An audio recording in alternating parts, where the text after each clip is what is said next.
Bom dia, pessoal! Tudo bem com vocês? Hoje nós vamos ver os conflitos e propriedades rurais no Brasil. Vamos lá? Grupo 4, capítulo 5, página 214. Bom, nós sabemos que os problemas agrários no Brasil, ou seja, de distribuição de terras, não é novo. Essa discussão sobre a distribuição de terras é bem antiga. Ela vem desde o tempo da colonização, da ocupação brasileira pelos portugueses, quando foram instituídos os sistemas de sesmarias e de capitanias hereditárias no Brasil. A coroa portuguesa, a nossa metrópole, dividiu em capitanias hereditárias, que foram divididos em sesmarias, sesmar, dividir para o uso.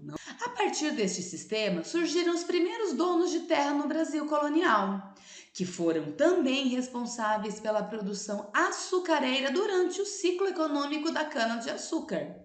E devido à grande proporção do território brasileiro, houve dificuldade no estabelecimento dessas capitanias hereditárias e também na divisão dessas sesmarias. Isso levou a uma divisão irregular do território brasileiro, que resultou no estabelecimento de grandes propriedades privadas e, pior ainda, dessas grandes propriedades, muitas improdutivas. A estrutura fundiária brasileira, ou seja, estrutura de terras, ela remete ao modo em que o espaço agrário está dividido e como essas divisões elas são distribuídas no território.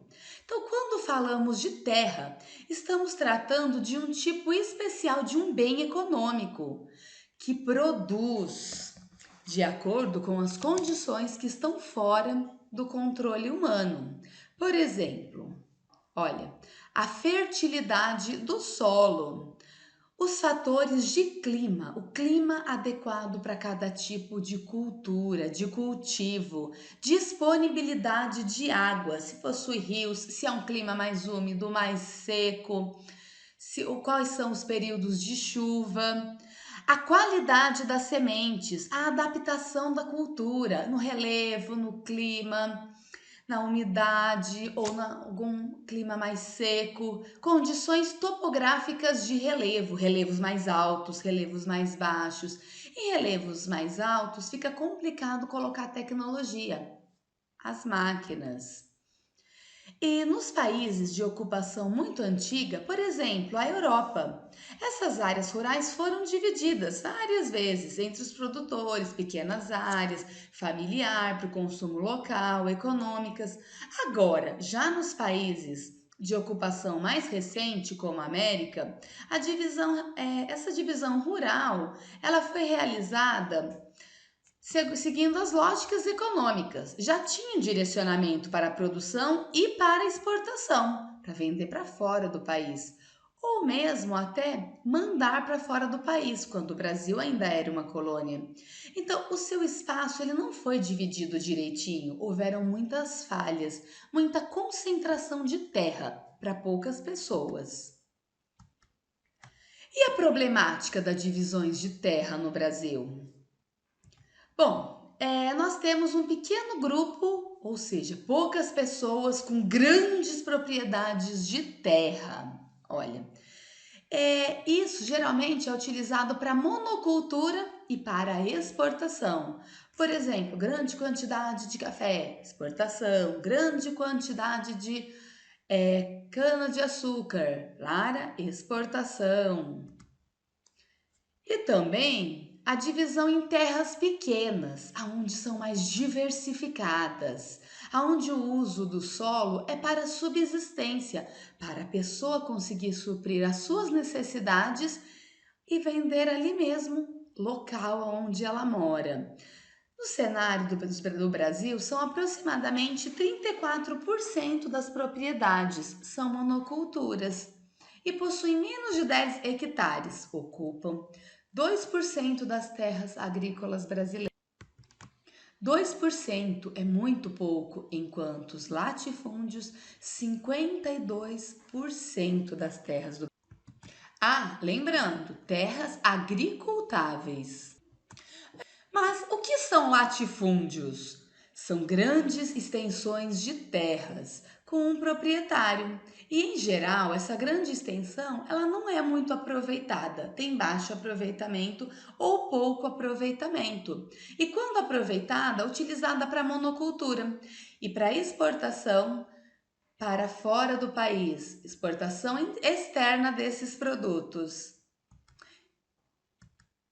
E os minifúndios?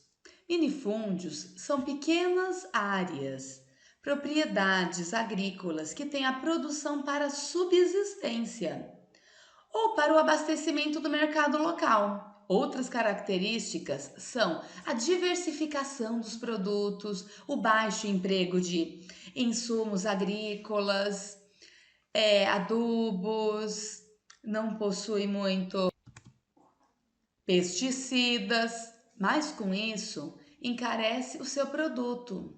Por quê? Porque produz pouco. É uma agricultura mais saudável, agricultura orgânica. Ela sai mais cara na hora de ser vendida. Vamos observar essa imagem, ó, minifundos, caracterização pela produção agrícola diversificada e familiar. A divisão dos imóveis rurais brasileiros. Bom, a ocupação histórica nas áreas brasileiras e o seu processo de povoamento apresentam consequências para a divisão das propriedades rurais. Em gerais, as áreas ocupadas há mais tempo, elas são mais divididas, melhores divididas. E as áreas de ocupação recente, como nós já comentamos, elas são mais concentradas. Grandes extensões de terras nas mãos de poucos. Sistema de produção agrícola. Bom, além de classificar as propriedades como grandes propriedades ou pequenas propriedades, latifúndio ou minifúndios. Ó, lembrando, mini, da palavra mini, pequeno, pequenas extensões de terras. Nós também podemos classificá-las de outra maneira, como as produtivas e as improdutivas. O sistema de produção intensivo, ele é caracterizado pela otimização do espaço, ou seja, fazer render, aproveitar o máximo possível aquele espaço de terra. E esse sistema, ó, vem de intenso a palavra, intensivo, ele vai usar todos os recursos disponíveis para intensificar essa produção. Usa maquinários, fertilizantes, agrotóxicos, tudo para que aproveite melhor este espaço.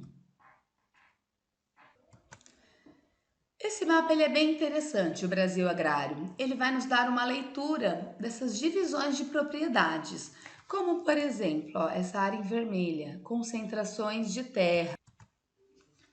Já nessa região aqui listradinha de verde, famílias concentradas, como assim? Terras improdutivas que foram tomadas de seus donos e as famílias podem usufruir. Agora essa já é mais triste. Violência contra os trabalhadores rurais nessa área. Já essa em amarelo, opa, isso, já essa em amarelo, a área mais produtiva do Brasil. Por quê? Emprego de tecnologias, de maquinários, aonde se produz grande quantidade e qualidade. Essa em rosa também, mas é alto grau de especialização em três principais produtos: soja, o milho e o algodão. Já essa região aqui, alto grau de ruralização, mas também pouco rendimento agrário. Já essas áreas eram grande parte espaços naturais que estão aumentando as invasões em áreas de floresta para agropecuária. Agora, essa verde aqui é a região mais preservada, que ainda encontram bastante a vegetação natural. Agora, o sistema de produção extensivo, ele emprega menos maquinários. Como que ele se caracteriza? Ele visa a produção agrícola com base no uso mais sustentável da terra. Então, buscando estratégias tradicionais, mais antigas, de como utilizar essa terra para as atividades agrícolas. Em geral, esse tipo de sistema, ele não usa muita mecanização em sua produção. E os cultivos são adaptados às condições de clima, de solo naturais. Ainda a rotatividade das culturas, para o solo descansar, poder se recuperar. E esse tipo de sistema tem em vista o abastecimento do mercado interno, ou seja, no próprio país, no local, na comunidade. E quase não tem nenhum tipo de insumos para acelerar a produção. Ou intervir no ciclo, né, do crescimento. E quando eu falo isso, agricultura e pecuária. Pecuária são aqueles animais que não ficam confinados, não, eles são criados soltos no pasto. O Estatuto da Terra e a Reforma Agrária. O Estatuto da Terra e da Reforma Agrária, durante a década de 70, ele veio apoiar o desenvolvimento rural no Brasil, ou seja, aquela grande quantidade de terras que não estavam sendo aproveitadas. Para quem? Para quem realmente quisesse aproveitá-las. Então, ele foi criado com o objetivo de organizar o uso do espaço geográfico brasileiro, buscando uma melhor distribuição. Para quê? Para aumentar a produção agrícola e pecuária no Brasil. E por meio dessa definição de módulos. Então, esses módulos são o quê? Tamanhos de terras. E com a instituição, ele dividiu em latifúndio legal e minifúndio legal. E esse estatuto de terra buscou identificar áreas improdutivas, como nós já falamos, para quê? Para tentar fazê-las produzir melhor. Nesses módulos, olha, o módulo rural, o que ele é? É uma unidade. É uma unidade de terra suficiente para absorver o trabalho de uma família e provê-la de uma produção agrícola que permita com que ela sobreviva do uso da terra. E o minifúndio legal refere-se a propriedades rurais que têm um tamanho menor, ou seja, pequenas. Esse é o tamanho de um módulo. É o suficiente esse tamanho para que a família consiga também viver da terra. Agora, latifúndios, grandes extensões rurais. Proprietários rurais com tamanho 600 vezes maior que o módulo. Olha a diferença. Ou que não tenham efetiva utilização agrícola. Não está utilizando, fazê-la virar uma área produtiva. E a reforma agrária, o que é? Conjunto de políticas cujo propósito é redistribuir as terras agrárias brasileiras, no princípio de uma distribuição mais justa da produtividade também. E essa reforma busca a diminuição de latifúndios e o aumento de minifúndios mais produtivos, com o tamanho mais ou menos que nem de um módulo, garantindo que, no mínimo, a subsistência de vários produtores rurais.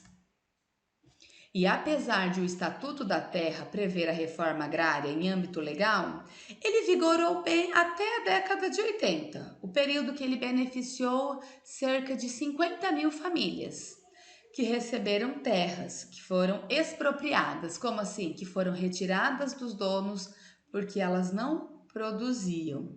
E é aí que dá um impasse. E esse espaço é um espaço de série de tensões, de conflitos e de disputas. E entre essas grandes disputas nós temos os poceiros. Bom, o que são poceiros?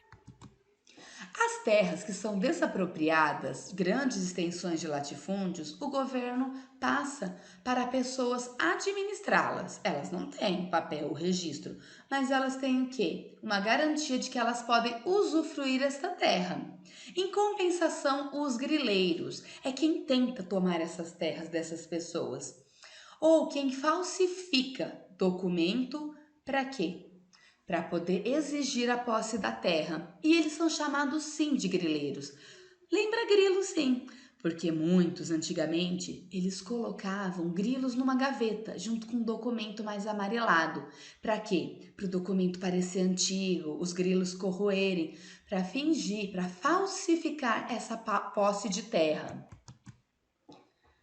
Definições de poceiros e grileiros. Poceiros são populações rurais que ocupam pequenas áreas de terras devolutas e devolvem a agricultura familiar, desenvolvem lá a de subsistência. Elas têm a propriedade de terra, mas não a posse efetiva. Os grileiros, aqueles que falsificam os documentos. Movimento dos Trabalhadores Rurais. Esse movimento, também chamado de MST, é um movimento político que ele buscava o quê? A desapropriação e o quê? A integração dessas terras na mão de pessoas que iriam desenvolver atividades econômicas, uma melhor distribuição, mais justa do que das terras do Brasil. E o INCRA, Instituto Nacional de Colonização e Reforma Agrária. Então, ele que é responsável por esse processo de examinar quais as terras estão improdutivas, há quanto tempo, se ela não é utilizada, quem são as pessoas que reivindicam, que querem essa terra, se realmente vão plantar. Então, ele media essa situação, media os conflitos para estabelecer critérios necessários para a execução da reforma agrária no Brasil. Atividades. Capítulo 5, módulos 33 e 34. Correções para as aulas. Bom, para a aula de hoje, a online, a página 229 e a 230. Agora, para a próxima aula, a página 231 e 232, ok? Bom, encontro vocês na aula online. Grande beijo, fiquem com Deus e até lá!